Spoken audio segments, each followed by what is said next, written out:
नमस्कार श्रोते हो, हेल्थ गुरु आय केअरच्या दृष्टीरक्षण मालिकेत तुमचं पुन्हा एकदा मनापासून स्वागत. मागील भागात आपण पाहिलं की मोतीबिंदूवरती शस्त्रक्रिया हाच एकमेव उपाय आहे. पण श्रोते हो, ऑपरेशन कितीही उत्तम झाले तरी त्यानंतरची काळजी घेण्यात जर चूक झाली तर मिळालेली दृष्टी पुन्हा धोक्यात येऊ शकते. म्हणूनच आजचा हा भाग खूप महत्वाचा आहे. ऑपरेशन नंतर नक्की काय करायचं आणि काय टाळायचं हे आज आपण जाणून घेणार आहोत.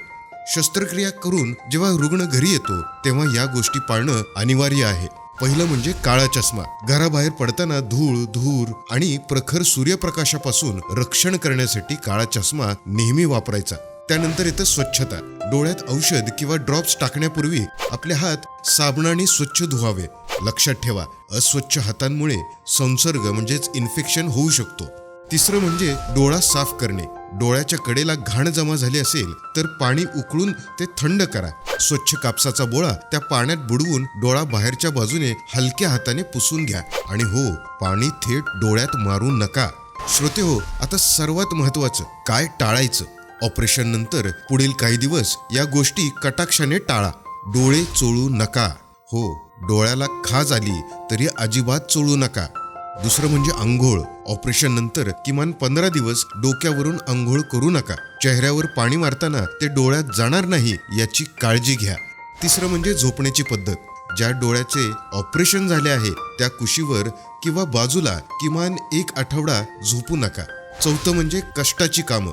किमान 1 महिना जड वस्तू उचलणे, खाली वाकून काम करणे किंवा शेतातील ओझी उचलणे हे टाळावीत. आणि 5वं म्हणजे धूर आणि प्रदूषण.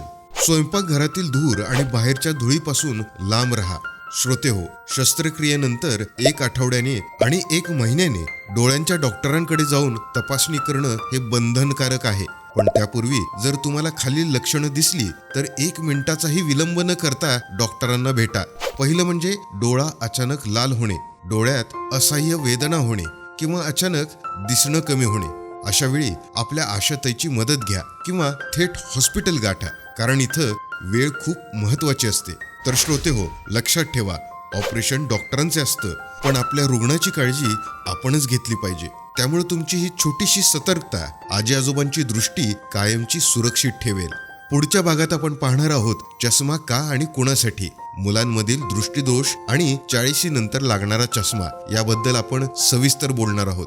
जर ही माहिती आवडली असेल तर व्हिडिओला नक्की लाईक करा आणि चॅनलला सबस्क्राईब करायला विसरू नका. पहा आरोग्यपूर्ण नजरेने, समृद्ध व्हा हेल्थ गुरु आय केअरच्या साथीने. धन्यवाद.